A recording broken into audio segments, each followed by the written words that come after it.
Assalamu alaikum everyone. My name is Ali Mohammad Shafee. My roll number is 23110371127. Today I will present the latest monetary policy of Bangladesh Bank for July to December 2025, which is the first half of financial year 26. In this presentation, I will discuss four things: the economic background, the key features of monetary policy, the important changes from the previous policy, and some simple suggestions from my understanding.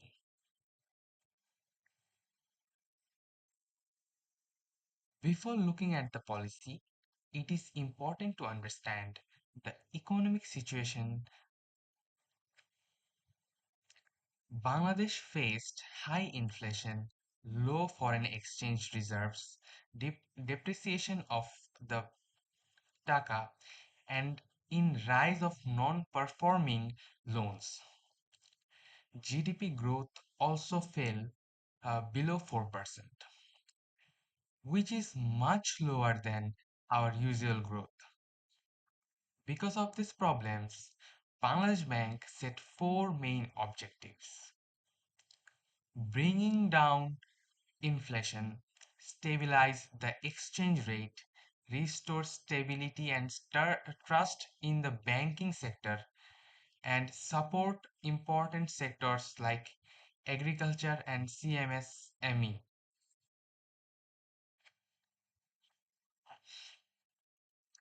Interest rate and liquidity policy.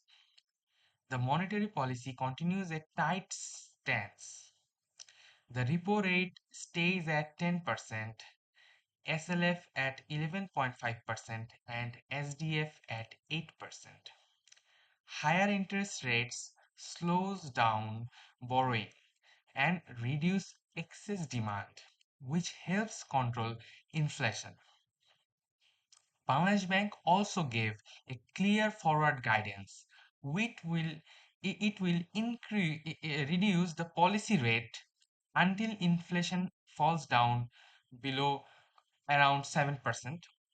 At the same time, the central bank provides targeted liquidity support to banks facing temporary pressure so that financial stability is maintained while overall policy remains tight.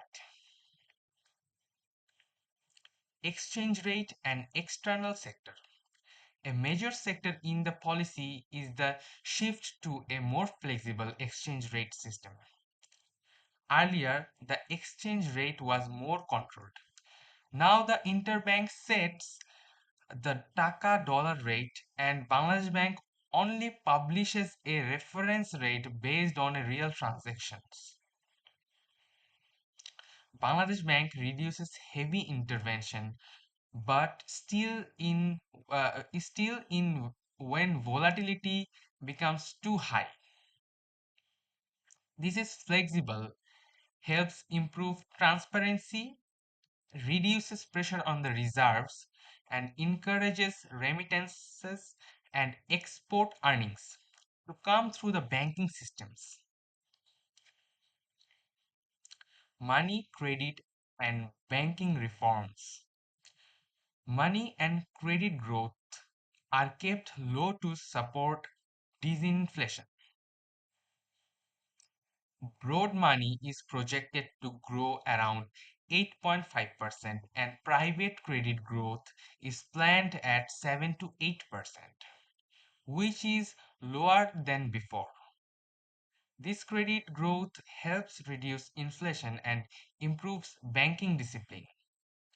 The policy also includes strong banking reforms, uh, as like dissolution of weak bank boards, asset quality reviews of the international firms, creating a bank restructuring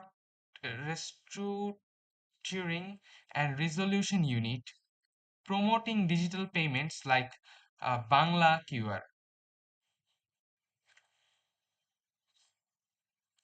Differences from previous policy. Compared to the previous monetary policy, there are some clear differences.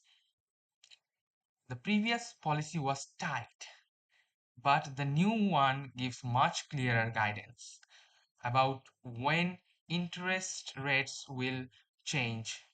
The target for private sector is lower because the central bank wants to focus on inflation control. 3. The shift to a flexible exchange rate is stronger and more transparent. 4. Banking reforms have moved from planning to actual implementation, including board changes and new legal powers.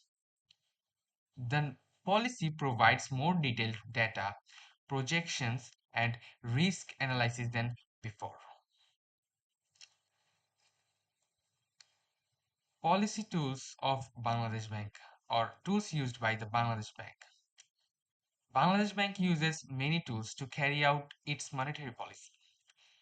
Some key tools are policy rate, SLF, and SDF to guide interest rates, CRR and SLR to control how much money bank can lend, open market operations such as repo, reverse repo to manage liquidity, refinance schemes for agriculture, CMS, MEs, green finance, and exporters. Foreign exchange tools, including the reference exchange rate and limited intervention. Regulatory tools such as strict rules on NPLs, related party lending, and bank resolution. So, after all, it's my suggestions time. So, from my understanding, I would suggest a few improvements. First, Bangladesh should strengthen the bond market and avoid interest rate caps so that monetary policy works smoothly.